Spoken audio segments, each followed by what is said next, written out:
gentlemen, and thank you for coming to see me in my country home at Tororua. As a countryman. Yes. Okay, recently you celebrated not a celebration, it was muted, your 60th birthday. What was it like clocking that milestone, 60? Well, it was an opportunity ordinarily to thank God for his mercies. And 60 reminds you of a number of things. While it gives you an opportunity to look back and thank God, it also tells you that you are on the 6th floor. And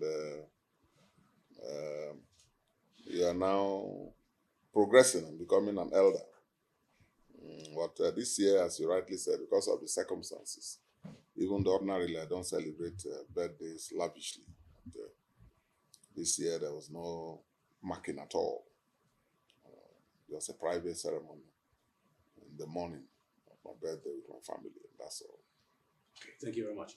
Okay, Senator, on a personal note, you didn't just lose a colleague, you lost an ally, a confidant, a brother in Senator Ewhrudjakpo. How profound is this loss to you, personally and politically? Well, part of why we're having this interaction, the last time, a number of you may recall, when I invited you gentlemen to come here, and I had a 1 hour or 1.5 hour talk, was when our respected leader and father and elder statesman, Pa Clark, died. I granted a press conference in his honor, where I talked about his life and achievements and the effect that Pa Clark's remarkable life and achievement had for our people, for the John Nation, for the Niger Delta, and for Nigeria. And this is the second time I'm having that kind of interaction. So the purpose of this interaction actually is to talk about the life and times and the services and sacrifices of the late Dr. Lawrence Ewhrudjakpo. In his lifetime, I never called him Lawrence. I always called him Lawrence. And he will respond by saying, sir, very humble man. All true. So that's the reason I approved this press conference. As you know, since I left office 2020, I've deliberately not been speaking to the press. This year, now that we have interred him, this is a political year. So I think we will have many of such interactions down the road, not now, because we are still mourning. But today's interaction, let me warn you, is not politics. So I would like you all to limit your questions, if any, to the reason for this interaction, which is to talk about what you already all know about the wonderful life of a good man and how people should imbibe the qualities that were so evident in him. And in my tributes, I didn't say much. It wasn't really an opportunity for me to. There was so much to be said and so little time. And I've been so heartbroken since his passing.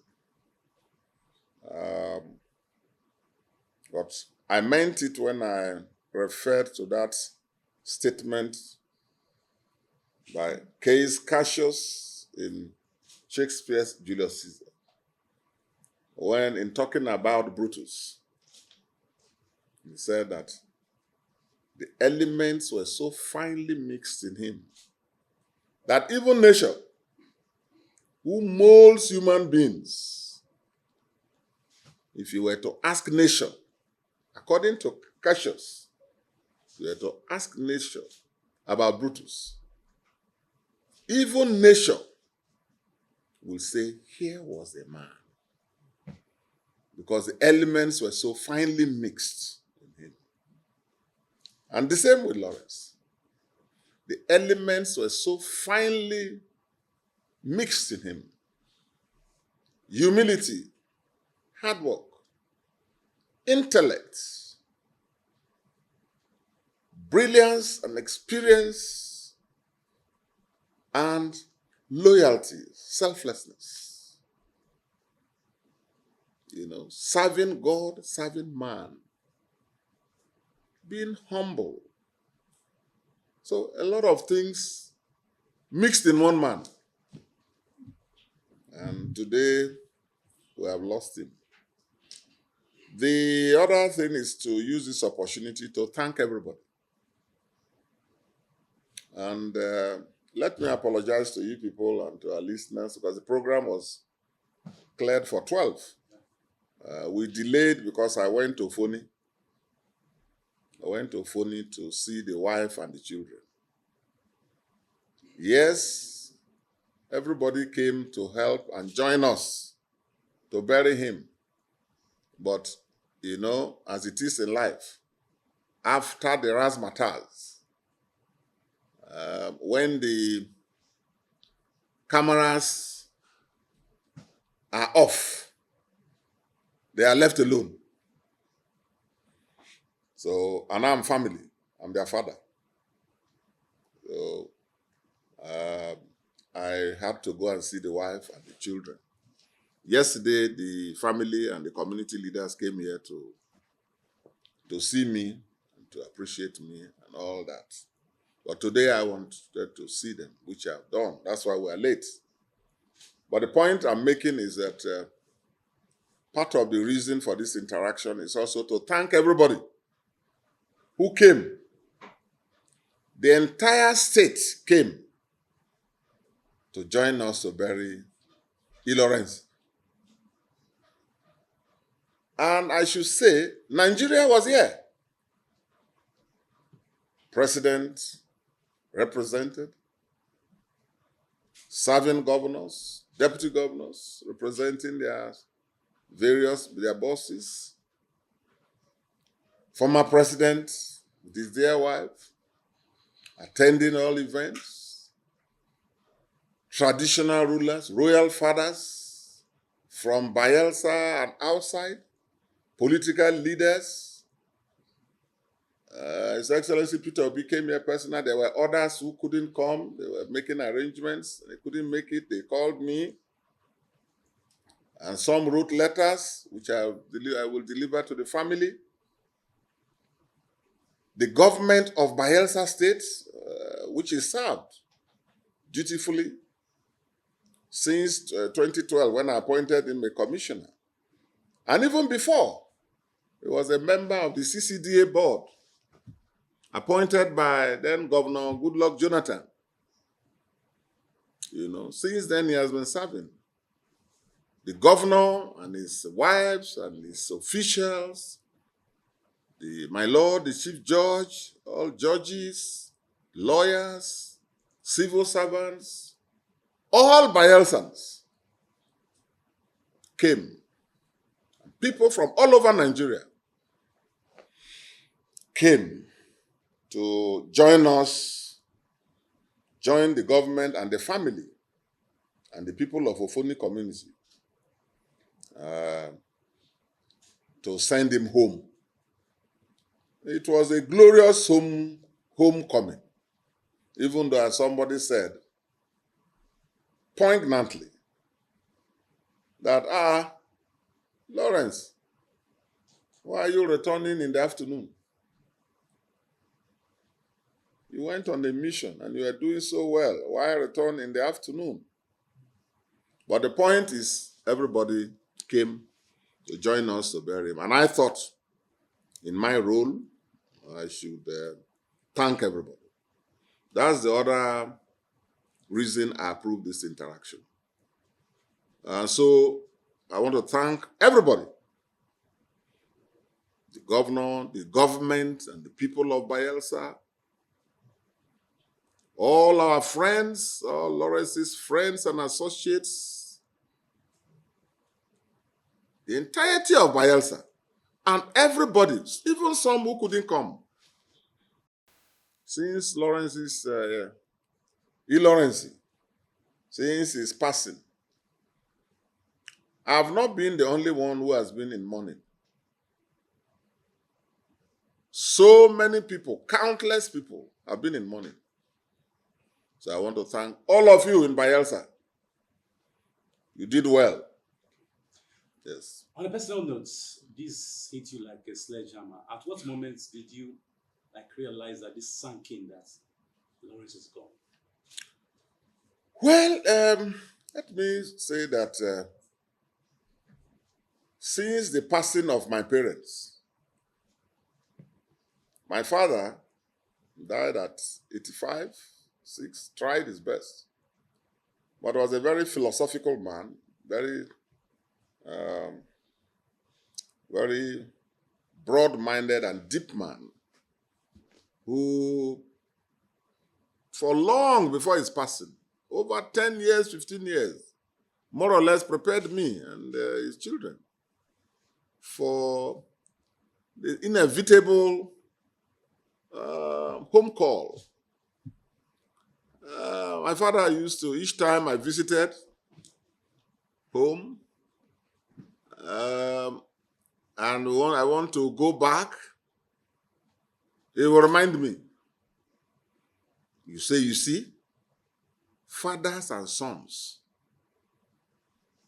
this is the way they depart.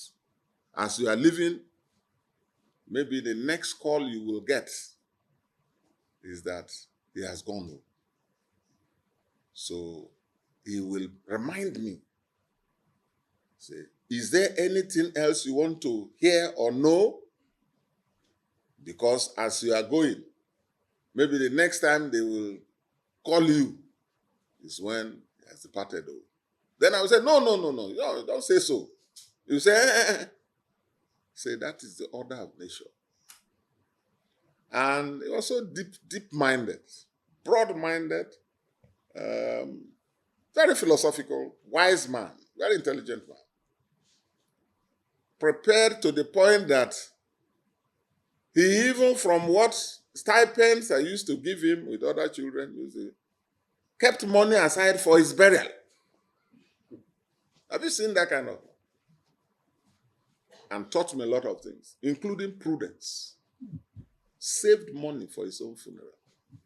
I said they shouldn't tell me, but when he dies, they should say, this one is there, I should add to it. See? So, in a way, my father prepared us for his mortality. And he lived to be 85, 86, so that was. But my mother's passing at 72, and within a short period due to cancer, very aggressive form of cancer, took her to London, to US, the best facilities, couldn't help. That one broke me. Since then, no death has affected me like the death of Lawrence. And it's understandable, because there was no known illness. He was not ill, and he was working, active man, very active. Suddenly, we didn't hear, that he's sick, or that he had a stroke, or he said this, and we are treating him, we're sending him. That's a different thing. So it was very, very touching.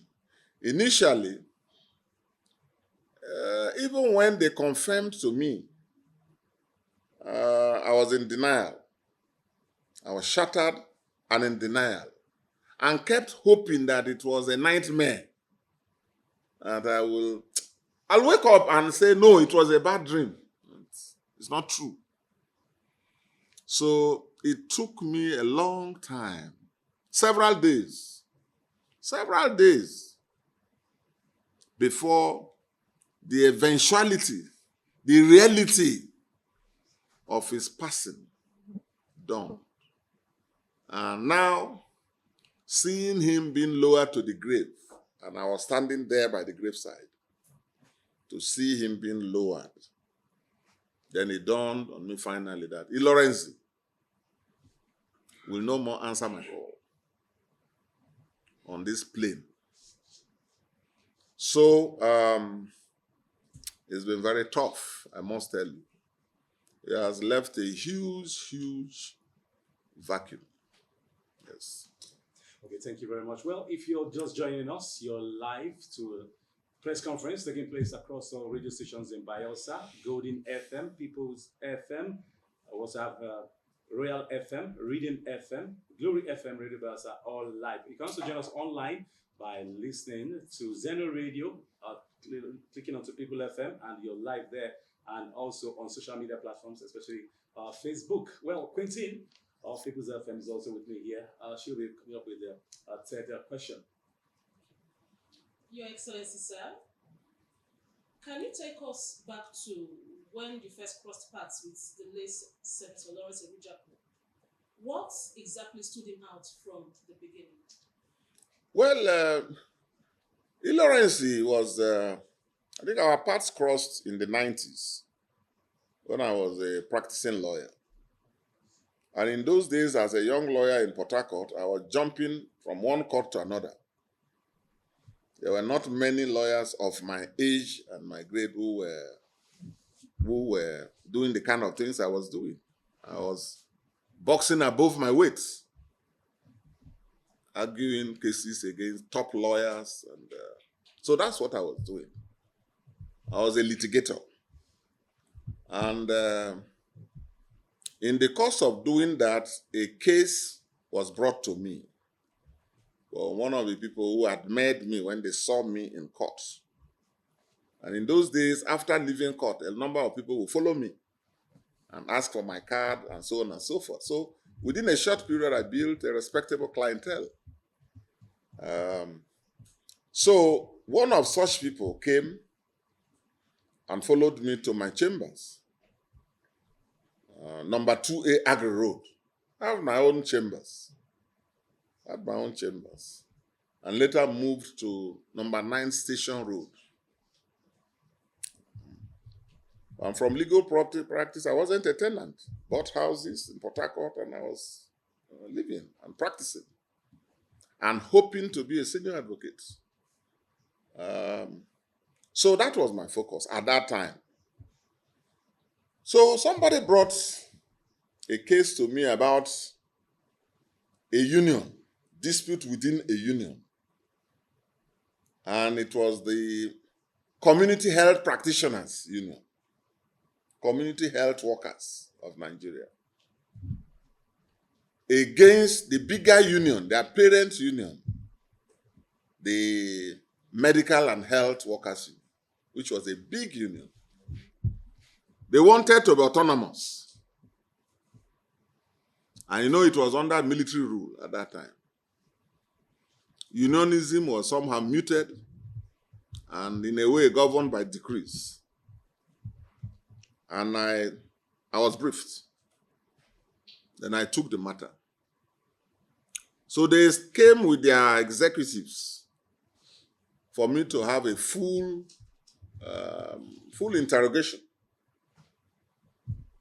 And then they introduced themselves to me. Then one of them was Ewhrudjakpo. At that time, he was their general secretary. I mean general secretary of the Union of the Health Workers, this Community Health Workers in Nigeria. He was a trade unionist. So I now asked their names, they introduced themselves to me. And in my usual way, I said, where are you from? Where are you from? What's your name? Where are you from? He now said, you know, at that time, there was no Bayelsa. He now said, we're all part of Old River State. He now told me, Sagbama local government. I said, Sagbama? Which community? He said, Ofoni. I said, Ma Ofoni? I said, I'm from Orua. I'm from Ewhrudjakpo. After my place, you get, he said, ah, he knows Ewhrudjakpo very well now.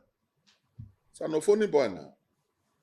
So I said, ah, so you are my brother? He said, yes, he knows. I said, ah, okay. So I took the briefs and went to court. And I got the orders they wanted. Of course, the medical workers union brought their senior lawyers from Lagos. And we battled it out. So, after the cases, they will come to me, chambers will review and prepare before they go. So, we built a relationship. And that was how we were until somehow I gravitated towards, from Niger Delta, Ijaw activism, I gravitated little by little into politics. And then I carried him with it. Because even after the case now, he was always coming to me. Anytime he was around, he would come and greet me. And then he told me he wanted to be like me, wanted to study law, to be like me. So I found him. I'm talking about what stood him out. Well, by the grace of God and with the blessings God gave me in the political sphere, I've touched a lot of lives, raised a lot of people. And I place particular emphasis on identifying people, talent spotting. Talent spotting. It's a very key element. If you have that in a leader, it helps to raise a lot of people.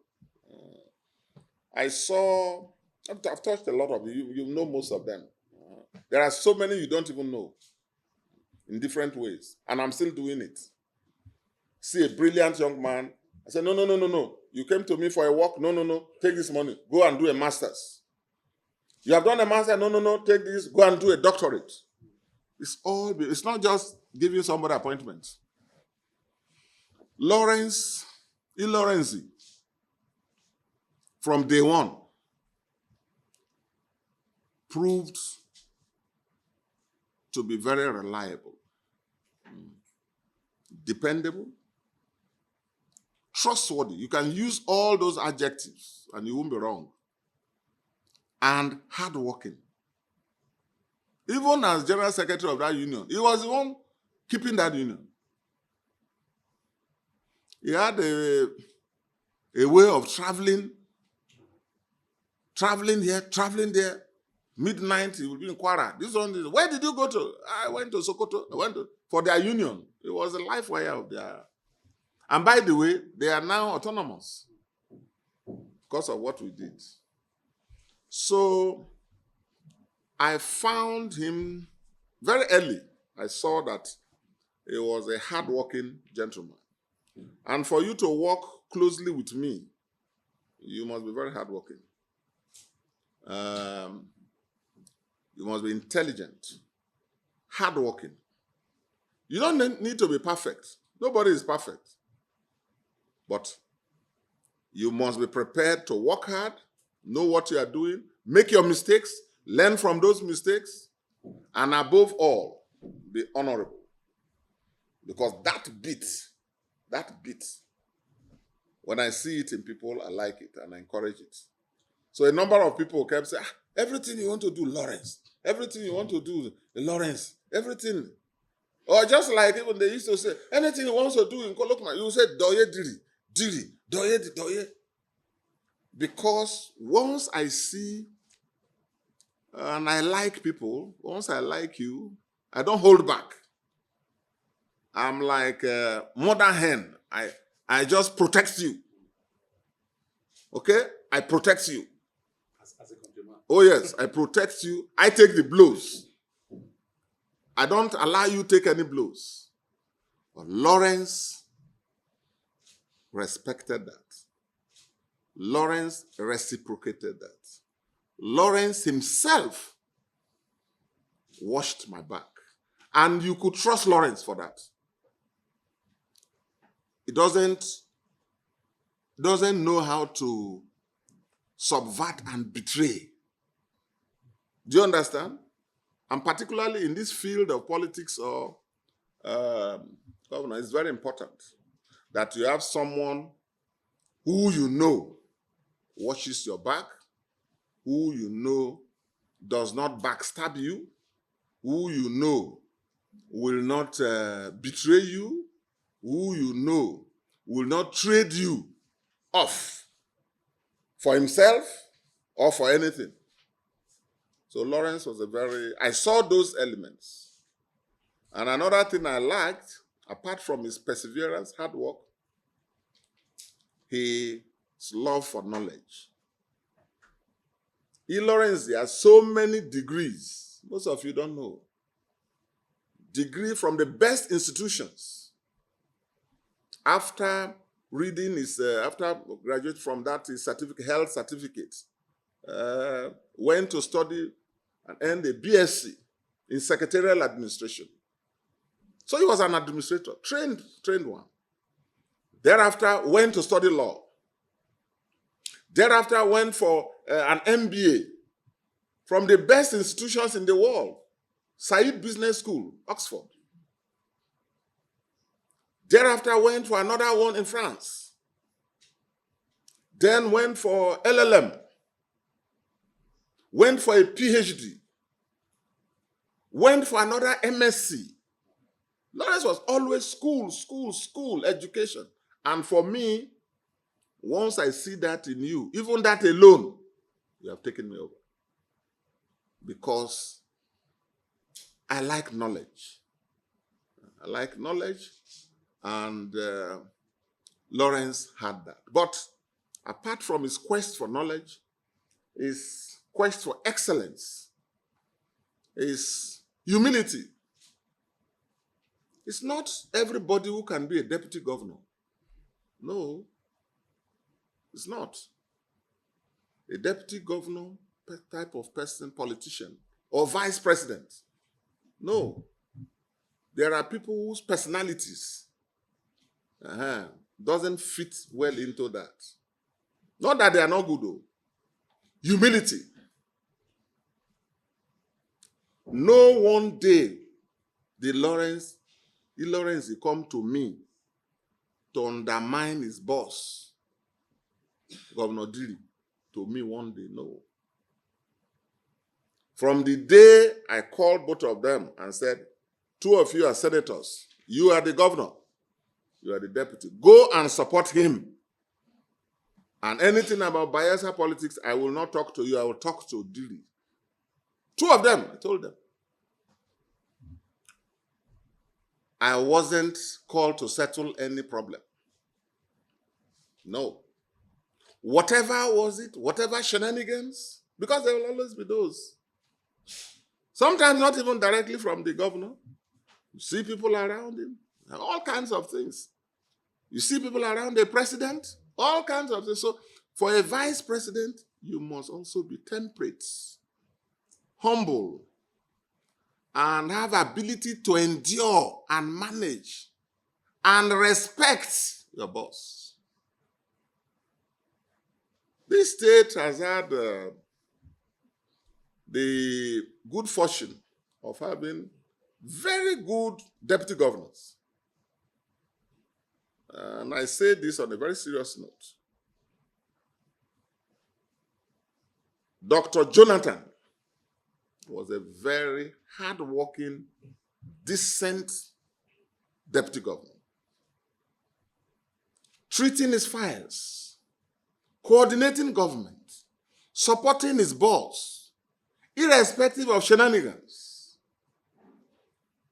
I saw that. My own deputy, Admiral Jonah, was the Admiral of the Nigerian Navy. Because of the agenda I had in a tough period where Nigeria for 6 years We were in a recession. Managing sometimes 500 million in a month, 300 million in a month, paying half salaries for 4 years. Bayelsans don't know what we managed. But I had clear vision, commitment, and passion, and showed leadership. But I also had a supportive, experienced deputy governor, an admiral. I didn't go for a name. An admiral, retired admiral. So invited him. Deputy governorship is a serious business. And Jonah walked out. And others who were politicians. You can give them credit and so on. But these ones I saw. And then Dr. Lawrence Ewhrudjakpo. And I was very touched when President Jonathan paid his condolence and said, look, Bayelsa, I worked hard as deputy governor in this state, but let me tell you, this Lawrence Ewhrudjakpo worked better than me. He was a better deputy governor. I also listened to Admiral Jonah, who said, I tried my best, but I think that Lawrence Ewhrudjakpo was the best deputy governor. And he agreed with the assessment of Dr. Jonathan. You know, this world now, people, is Gen Z have taken over the world. And with their phones, they can say all kinds of things, press any type of thing, type all kinds of things. They don't know 1998, how Bayelsa was. And the kind of government, the efforts that Chief Alamis, our first governor, supported by Jonathan, did. And so they may not understand. They don't even know the kind of work Jonathan did as a deputy governor. So they won't understand. They don't know. But let me say that we have lost a quintessential. As the governor said, you can imagine the governor saying all that he had to say. And everybody who spoke, Lawrence was a very, a good man. A good man. You can say all other things, but you can sum it up by saying he was a good man. And we have lost a good man. And for me, we have lost a great man. Greatness is not only in position. It's not position. Greatness is also not wealth. No. A wealthy man can be great, yes. A man in a high position can be great. The two are not mutually exclusive. But the two are not, they don't mean the same thing. Lawrence was a great guy. Okay, good attributes there for a later deputy governor. Okay, before we take questions from the media personnel that are here, I want to say, politically, what do we say are the imprints of his political mindset in Bayelsa politics, the dividends of his political influence in Bayelsa State? Look, if a deputy governor is not loyal to his boss, you can have all kinds of bosses. There are some bosses who, depending on their preparedness before office, the hood doesn't make a monk. So all kinds of people go around them. Family, friends, relations, local government, senatorial, business people, all kinds of people, even juju people. So the personality and temperament and the experience of the deputy is very important. Otherwise, from day one, you will be solving problems. And I know the kind of problems we solved in this state between governors and their deputies. Let me tell you, when I was designing the government house, supervised again by Lawrence. All the iconic projects supervised by this man as my commissioner for works. See the airport, world-class airport, in this swamp. It's easy to talk, but to do, it's tough, even when there is money. Not to talk of doing that kind of thing in a recession. The managerial skill, the leadership, the presence of mind and focus from the government, beginning with the governor, because water flows from the head. Lawrence is supervised and delivered. No complaint. I never solved a problem with the contractor and one. No. I could trust him. And he knew the right things to do. I'm not somebody who will bring a memo. Some people, they want money, more money than even the state has. They want it. So every memo, every contract is tainted with fraud. in some systems, in some states. I know that. But those who are around me, they knew the kind of government we ran. But you see, we delivered on the project like that. The man who supervised it, there's something there in that man. There in my office, the governor's office, he designed it. When we were designing this, some people came to me to say, Your Excellency. And see, this is where stability of mind of the governor or president, the head of even a company, is very important. So, why will you put the governor's office and the deputy governor's office in the same building? Maybe because of the experience of governors and them impeaching themselves, fighting themselves, going to the roof, deputy governor's office, all kinds of things in Bayelsa. And look, I know what I did to stop all that rubbish in this state and brought sanity, peace, stability. The difference between peace and stability. I brought both. No opposition could say, we terrorize them out of Bayelsa. No, stopped all of that. All the impeachment, Bayelsa, unstable politically. We brought stability. But because of that experience, people came to me, well-meaning leaders, so how can you build a place for a deputy and you in the same office? No. Build the deputy's office separately. In fact, build the deputy governor's office outside the government house. I overruled all of them. And I told the Lawrence, go ahead with the plan.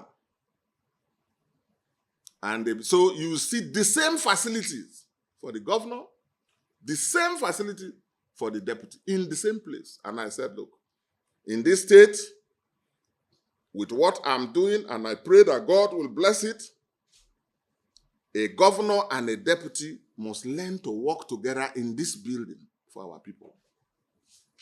So, the fact that you have a deputy governor who is humble, who submits to the authority of his boss, even when he knows more, very important. Who does not make the boss feel inferior or intimidated by his intellect or by his preparedness or by his experience. Very important. I was a young man. 45 years I was governor of this state. 46 I was governor. And even with challenges coming from from the presidency, from both by us and the ones who came after us, people saw how I managed the state, even without talking. Ran government as government. What nobody needed to know, nobody will know. What a deputy governor needed to know, he will know. And no one was allowed to humiliate or look down on Admiral Jonah. Even when later part, because of politics, certain things happen, and people now say, no, impeach him. I say, no, stop that. Stop that. And I'm also happy that Diri himself never one day came to me to say, you paid us, this deputy, like this. So I want to remove. No one day. None. So, and I prayed and hoped that they will work and manage to the end.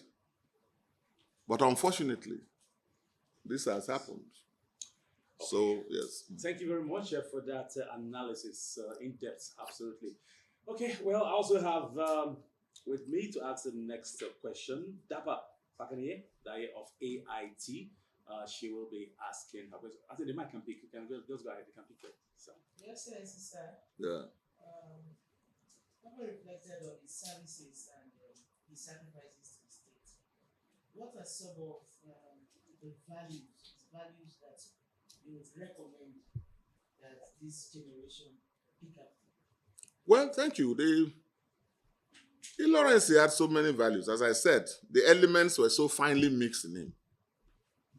Lawrence had a sense of service and passion for service.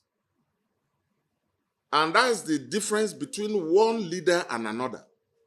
Even if they both have the same experience, the passion. If you have a vision, fine. So Lawrence was very concerned about service at all levels, and did his job. Everything he did was to promote service in the government that he was part of as deputy, number 2, and even service to human beings, the people that came across his way. And he kept doing what I used to do. Sit down, attend to people. Every allowance, security, everything, we're sharing it. Small. And I got all the reports that he was doing so. He was doing so from morning till evening. Tomorrow morning we wake up, we start again. That was what he was doing. It's what I used to do. And I thank the governor too for enabling him to do that.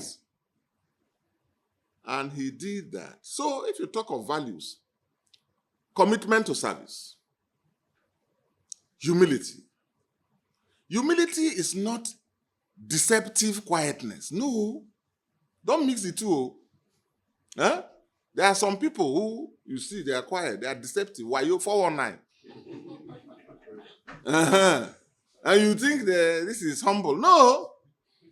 And there are some people like us who are of candor, who tell you, stop this one, I don't believe you. This is right, don't try. Stop it. Some people may take that. They don't know, they will call you different names. But compassion, feeling for the other person, and putting yourself in the shoes of the other person. Very important. And in Lawrence, look at the political decision that he took, the last political decision, which was to say, if former Pepe, who brought him to that level, if a former Pepe is not leaving PDP, my boss, please, bear with me. I've heard your reasons. We are not fighting. I can't fight you, I'm a deputy. But bear with me. I can't look at Ofruma Pepe. My conscience cannot accept that the party that gave me this platform to this level, we went to court, they rigged us out. Former Pepe fought, God helped. I cannot go to that party. That is the man. That's a man. And it's only a man who was raised on the right values. Because you see, human beings are not just, we are not just physical. We are not just physical. If you look at us and other animals, there's no difference. The only difference is probably that we are standing, walking on two legs. Every other thing you have is what the animals have. Is that not so? The only thing, apart from that spark of life, the free will we have, the imagination we have, the spark of God in us, and then the values. Values. Ewhrudjakpo was raised on the right values. And he himself developed himself. And to a point that doing what was principled, doing what was right, was more important than temporary inconvenience. And you see, societies make progress when you have leaders at that level. If every leader thinks and takes decisions based on what they benefit today, based on food on their table. Oh, if I take this decision, there will be no money for me to eat. I won't drive a big car. I will lose an appointment. Then you will end up having a society of mercenaries. And that's increasingly what Nigeria is becoming. Mercenaries. Not principled leadership. Because principled leadership tells you, no, I go by what is right, what is fair, what is just, and what is good, and what my conscience can defend. Most Bayelsans don't know that I asked Lawrence to go. So go with your governor. Because your ticket is joint. I brought both of you in. Your boss came to brief me, and we had meetings about four or five times on this, and I told him my view. But if he's the governor, and you know I don't interfere, so if that is what he has decided for his own reasons that he has said, you go with him. You go with him. And Ewhrudjakpo looked straight at me and said, sir, how can I go if you are not there with us? I don't think that is right. I don't think his conscience. And even said the spirit of his fathers will not allow that. So you talked about lessons. President Jonathan in his tribute referred to that politicians should learn from the life and his style of politics. In addition to a life of service, I think what the former president also meant was a life of principle, commitment to values and principles. I'm not saying that a decision to decamp is wrong. That's not what I'm saying. But what I'm saying is that when, particularly a man who is in a vulnerable position, and no position is more vulnerable than a deputy governor, and I know that. Any governor, if you understand governance and leadership, and you are prepared and up to it, your first duty is to protect your deputy because they are very vulnerable. You have to protect them. Stop anybody, draw the lines, which I did. Or if not, any Dick and Harry can claim closeness or so-called loyalty, which is fake. Because the day you need them, they won't be there. They are there for the office. But they will claim that as if they are your, and make your deputy feel bad and humiliated. I didn't allow that for Admiral Jonah. No. So, qualities of trustworthiness, qualities of service, qualities of loyalty. And loyalty is in two forms. Please, younger people, listen. Loyalty to people, individuals, but a greater form of loyalty is loyalty to a cause. Loyalty to a cause. It's not a human being, but you believe that this cause is right. And I will fight for it and die for it. Any society that has many people who believe in that society becomes stable, becomes decent. Otherwise, everybody will be working for, what can I get to eat today? What can I get tomorrow? If I do this now, I will lose my food. Then they are mercenaries. They can actually kill their parents right there. And they don't see anything wrong with it. Because what they are concerned about is food to chop. Meaning that they're operating at the level of pigs, looking for the animals, looking for the next meal. So, younger people who are available for political service, because political service is so important.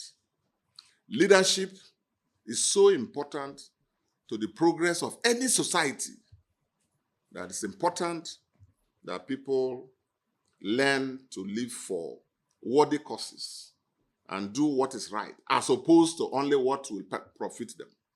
Okay, riveting remarks coming from Senator HSDickson right there on the values of late Lawrence Ewhrudjakpo. Femi Falarami, you may choose to go political. He said he may choose one or two questions on politics a little bit. So you can choose to go with Lawrence or political. Okay. Your Excellency, thank you very much for what you have said about ally, dependable ally. Now, you mentioned that he did not join APC. It was seen as the rally point for PDP before his unfortunate demise. So what becomes of the party now? Well, first of all, let me, even though I said I won't go political, Femi has been part of the politics of this. Not only writing, also stoking all kinds of... but he's a good guy. You see, part of what I told Lawrence when he took that decision not to go with his boss, I told him not to play any active, do PDP meetings and so on in government house. I am the father of the government. Okay? I mean, some may deny it, some may not accept it, but fact is fact. And I'm very alive to my responsibilities. Governorship is not something you give to an enemy. You give to somebody you like. And that is why I've continued to disappoint everyone who thought by now Bayelsa will be boiling like other states. There are some states that you say, you day your day, I day my day. Nobody worry, nobody. Here, people expected this place will boil, but I I'm stomaching a lot, tolerating and managing a lot, keeping quiet, keeping far for a reason. And we are making progress. 2 more years to go.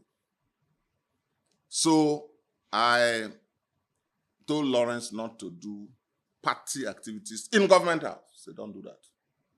You have said, I've told you to go with him. You say you don't want to because of your principle and your conscience. I respect that. But don't, in that house office that I built, you supervise, where the governor is one wing, the deputy governor, you one wing. I don't want a situation where you are calling party meetings, your wing, and the governor has his own. No, I said, don't do that. And he agreed. And I think himself and the governor discussed. And let me tell you, the governor did the right thing when he shut down remarks of some who at a function, I think it was Thanksgiving, who said, party, how can you come and governor is one party, deputy one party. I think it was the minister of petroleum who said so. Deputy governor was there, seated. And he didn't even care about how this man felt. So to him, the deputy governor had no blood, Nabi, the way they behave and do things. Huh? See the animals in this state? I've been keeping quiet for a reason. Small children talking rubbish. Then a minister of petroleum who should know well. He didn't know that Atiku Abubakar, when he went to ACN, the Supreme Court said he could stay in that, and he stayed till the end. Was it the deputy governor who defected? He was elected, and there was a defection. But Governor Diri did the right thing. I was watching, even though I have not been making statements. There's nothing going on, I don't monitor. Or no. I keep quiet. Because I don't want the people who wanted to be governors that I did not support, that I went for Governor Diri. Most of them are with him, benefiting. No. They wanted me to fight, to say, do him, let us see. We told you, you didn't accept. Look at, I know what they're saying. The people who laugh at the Ijaw people and Bayelsa people, I know that they were waiting immediately after I supported Diri against their candidates and against their wishes to be governor. They stoked problems, fights. And people who claim to love him now more are there around in his local government who never voted for him, never supported him. But I have to be far distant because I want to disappoint them, and I will disappoint them till the end of his government. Because I know how hard I worked. I know how hard I fought. I know how hard I stoked everything I had. And I cannot. And the prayers lying down. God, do this for me. And God did it. So, for me,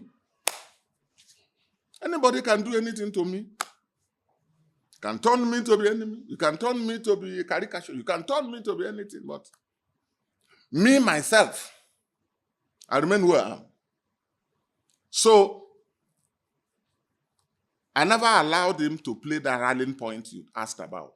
No, it wasn't a rallying point. It wasn't a rallying point. People may have given that coloration And Bayelsa people, our people like rumor, propaganda, rumor, blackmail. I knew them. That was why I never listened to any propaganda. Even when they came with all propaganda against Zuri, I never listened. Or even propaganda against Lawrence, I never listened. Or even against anybody, I don't do that. I know the people. But if you don't know them, they will formulate all kinds of things. And if you have a habit of listening to gossip, you gossip, and you listen to gossip in Bayelsa, your best friends, people who mean well for you, you will turn them to be enemies on your own. It's not real, but it is existing only in your head because of rumor. In those days, we used to deal with rumor from outside. Government was not a manufacturer of rumor before in these states. So the Ilorenzi wasn't galvanizing PDP, no. The governor, when he was in PDP, I've done what most people who fight to put their successors hardly do. I was the one calling the governor. The next available opportunity, say, Your Excellency, the governor and leader of the party. I said so. I said so. And I used to say so. And never interfered in his decisions in PDP. Allowed him to drive candidates. This one is close to me. They will conspire, gossip, drop, and keep quiet. You people saw what they have done. Kept quiet. With the governor going, I as senator, and the others who are there, we have elected people, elected rep members, I'm there as elected senator. 3 members didn't go. So they are leaders of the PDP. But don't worry about PDP. A lot is going on. Today, I don't want this to be about partisanship, because we just buried him. With this funeral now, and I take some rest, because this is a political year. You people will be hearing my voice more. Yes, because I have not retired from politics. And the politics I know how to do is to organize and campaign. It's to organize and campaign. I've never bought any gun for anybody. I've never said any talk to anybody. But organizing, we will at the right time. So, thank you. Okay, well, we have reached the 1 hour mark of this interview. I think let's just make it 25 minutes more, okay? Lambert Dr. Fred, let's go to you after you hear for Lawson. Straight to the point. Okay, Your Excellency, now that the funeral has come and gone, already people are just to fulfill the position of deputy governor. Who, in your opinion, do you think can replace the ally, Senator Lawrence? Okay. Well, that's a question that I hear a lot of people are concerned about. But I was, strictly speaking, displeased, very displeased. And I believe the governor too, and we have not discussed it, but I don't think he's happy with the way people were positioning unjustly, just days after the death of Lawrence. I am very displeased about that, because that did not give respect to the enormity of service that the deputy governor rendered. As I said in my tributes, I'll come to your question. We've buried a lot of dignitaries. When I was governor, we had the unfortunate task of organizing state burials for General Azazi. The whole country was here, with the sitting president and his wife and everybody. We lost him in tragic circumstances. I organized, the state government, led by me, organized it. Thereafter, Chief Alamese, our first civilian governor, who was chairman of my re-election campaign advisory council, died suddenly in a way we never anticipated. Buried. Gabriel Okara. So many people, Bozimo, Perajua, did all of that. And then brought back the remains of Boro. So all were state events. But we've not buried a sitting deputy governor before. So this was the very first time we were losing a sitting deputy governor. So it called for, it was a very solemn event, and for a man who touched so many lives, it was a very tragic thing. And everybody was crying. People that I didn't know the enormity of his reach. And in that kind of situation, what we expected was that people who were part of the government, that the man was part of, should have honored his memory and sacrifice. And work with the governor and all of us to ensure the burial. Now that has happened.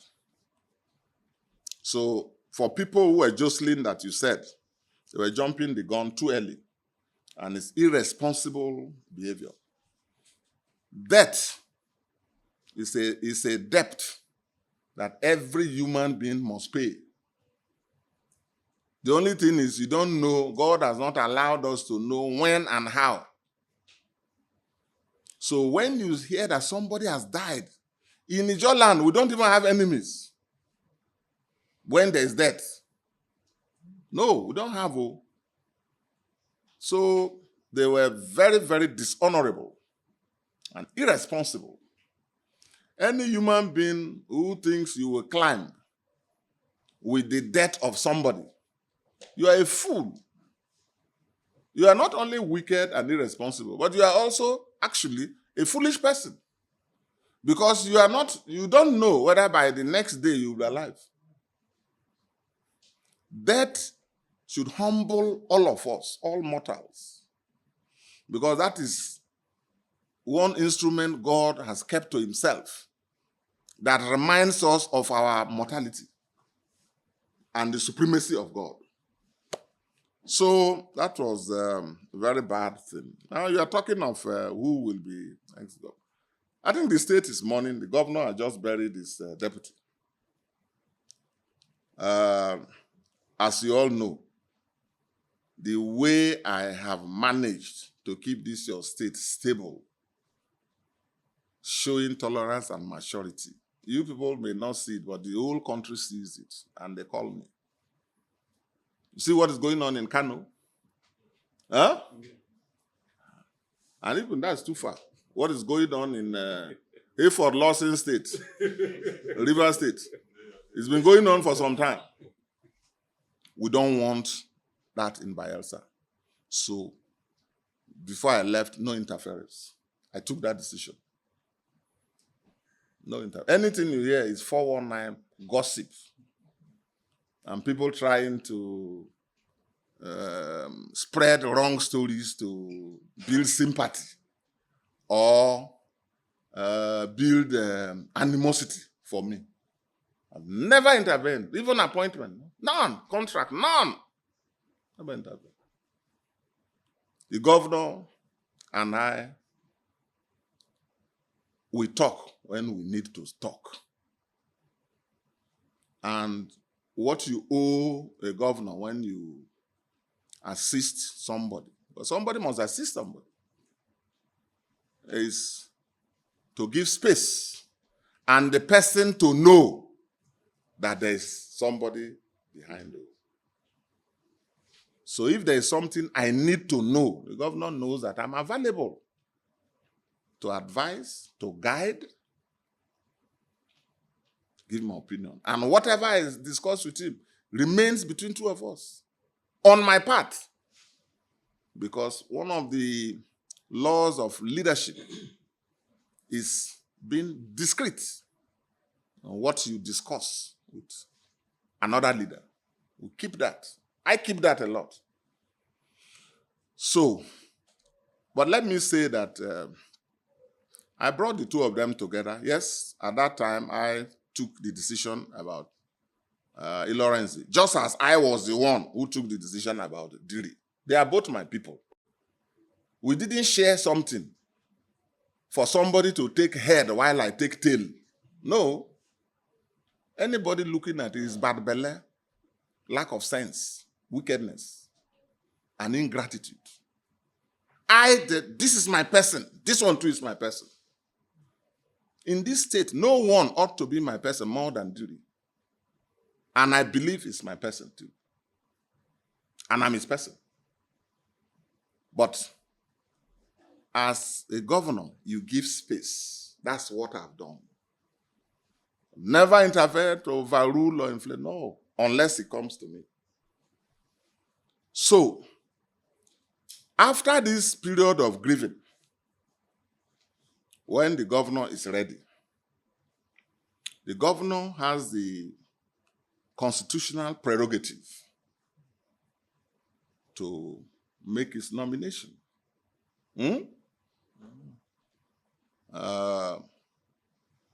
If in the process he consults stakeholders, if in the process he sees me as somebody who should know the way his mind is going on serious matters like this, if he says so, comes to me, that's a different thing. So I've told a number of people, say, I'm not the one to make a deputy governor. No, don't do that. And myself and the governor have not even discussed that yet. And it's understandable, because we have been grieving. We have just buried. So the governor is the one. And I told people, anybody who wants to be a deputy, go and meet the governor, not me. Go and meet the governor, not me. But like I said, you see, in leadership, if there's need to consult, the governor knows the people he needs to consult. If I happen to be one of them, that's a different thing. But I want everybody to know. So many people have been saying all kinds of rubbish, spreading propaganda, lies. I don't ever. Nobody who has any contract has a contract through me. None in these 6 years. Not one. This man you are seeing respects himself. Those who know me know me. The governor knows me. Not one contract said, you must give to me or give to another. I've not done so. I've not done so.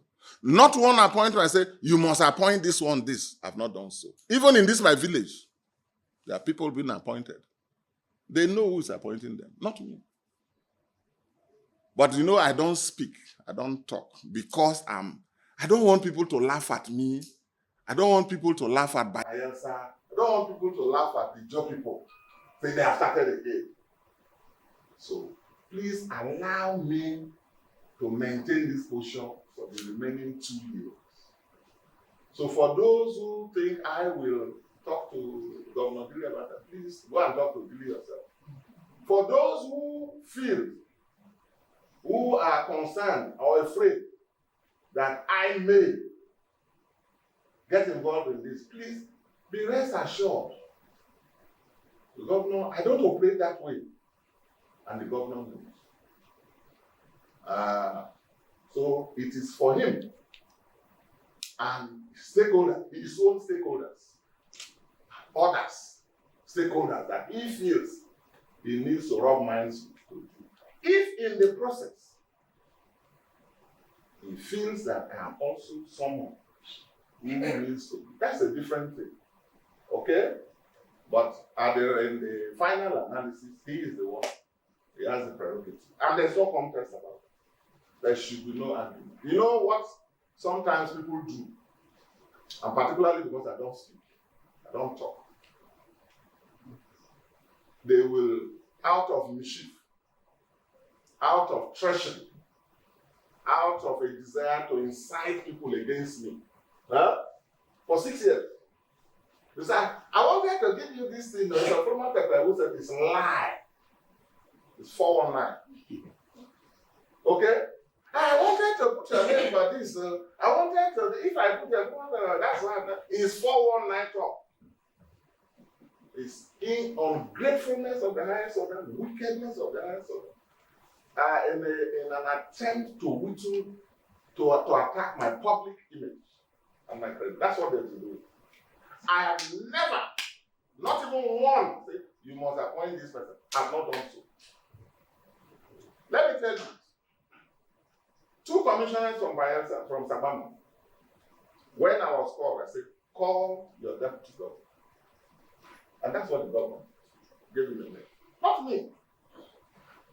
Say, call Elder Fineman, is the leader of that constituency.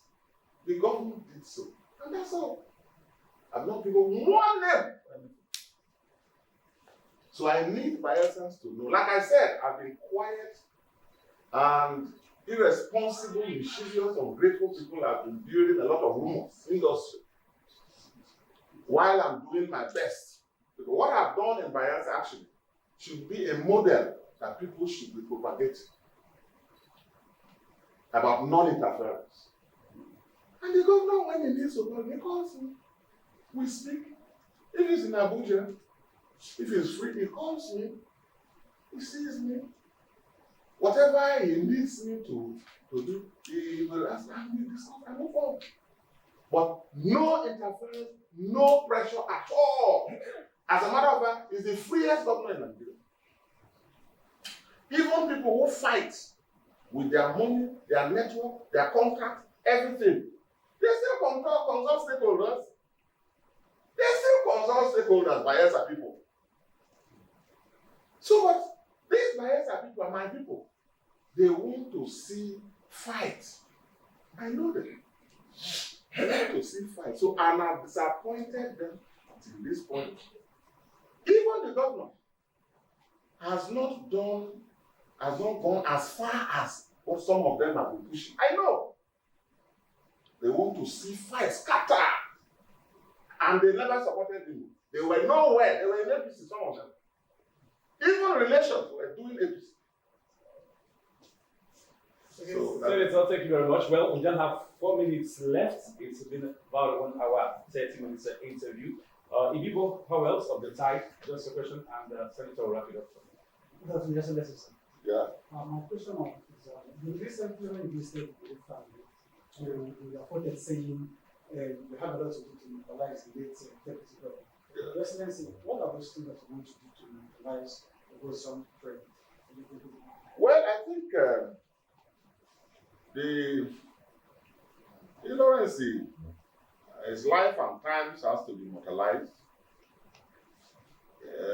to honor his memory, but also to use his life to inspire younger people on what political service entails.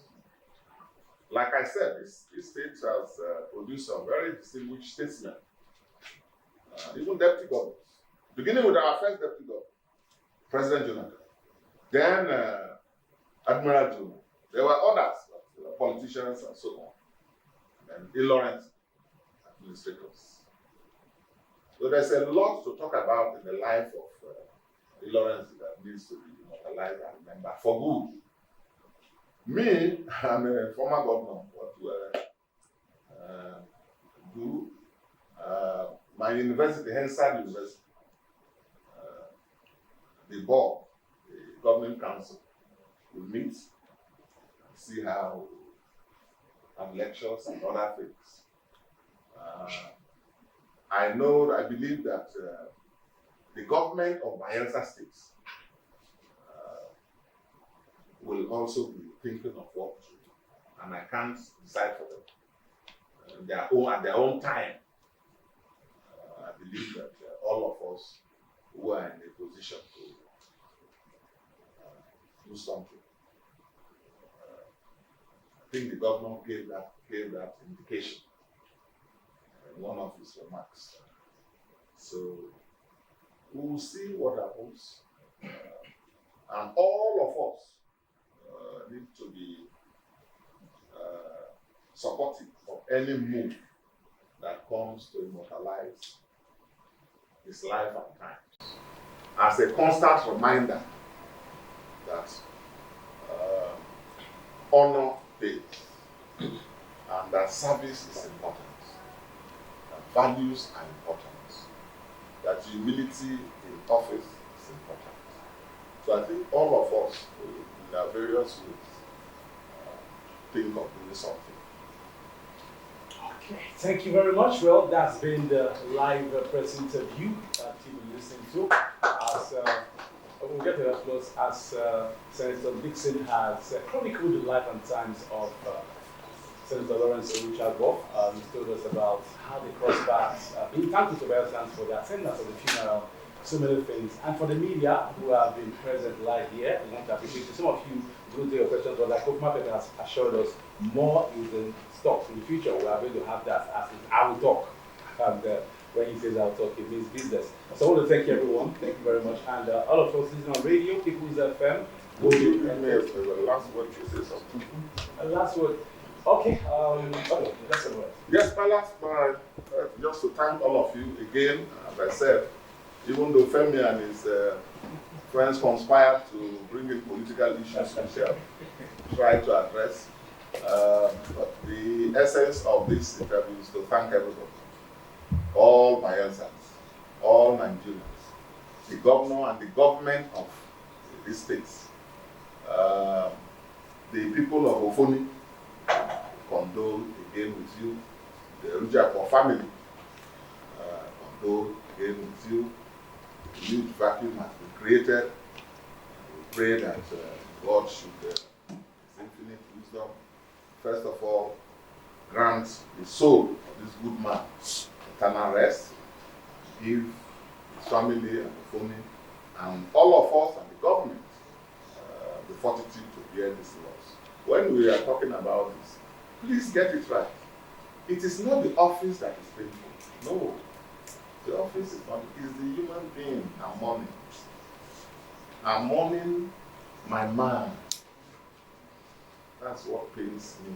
That's why when people do shenanigans, it pains. It's not office. You want to take office, then take office.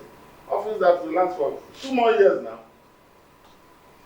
Even if he was alive, that 2 years should have gone. So it's not the office, it's the quality of the man. Quality of the man that I have missed, quality of the man who have missed that is painful to me and to all. And I thank all of you once again. Thank you for joining in condolences, those who called, those who visited me, those who called and visited the governor and the government of Bayelsa, those who came to join us and join the Ofoni community to send Lawrence home, even though he returned in the afternoon. I want to thank all of you. And you, the media, thank you very much for the coverage. I think Lawrence went home in a blaze of glory. A blaze of glory. So I thought I should thank all of you. Thank you for coming to Ewhrudjakpo. Thank you. God bless you. Thank you very much, Senator HSDickson. So we'll do it again as he has said. It will continue. Thank you very much for coming. I appreciate you. I don't know if you listen on radio, People's FM, Glory FM, Reading FM, Golden FM. Thank you very much for your time. It's been 1 hour and 30 minutes. Wonderful time. Have a splendid day.